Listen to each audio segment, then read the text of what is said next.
দেখুন, আমি পলিটিক্যাল কোনো কথা আজকে বলতে চাই না। আমরা এখানে এসেছি, আজকের যে কর্মসূচি এটা পলিটিক্যাল কর্মসূচি নয়। এবং যেহেতু আপনারা আমাকে সবাই প্রশ্নটা করলেন, 2019 সালে যে ঘটনাটা এখানে হয়েছিল এবং যার নেতৃত্বে ঘটেছিল, সেই মূর্তিও, ভাঙা মূর্তিও ভিতরে রাখা রয়েছে। আপনারা পারলে সেখানে যাবেন এবং দেখবেন এবং সেখানে আপনাদের শ্রদ্ধার্ঘ্য নিবেদন করবেন। যে প্রতিকৃতি রয়েছে সেখানে ফুল বা মালা দিয়ে আপনাদের সকলের শ্রদ্ধা ঈশ্বরচন্দ্র বন্দ্যোপাধ্যায়, ঈশ্বরচন্দ্র বিদ্যাসাগরের কাছে অর্পণ করবেন।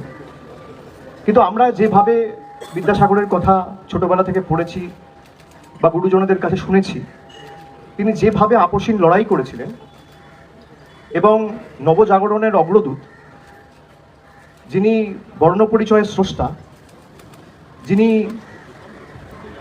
বাল্যবিবাহ রোধ করেছিলেন এবং বাংলাকে বারে বারে সামাজিকভাবে তার যে অবদান, যেভাবে তিনি লড়াই করা শিখিয়েছিলেন, আমরা সকলে পড়েছি, জেনেছি।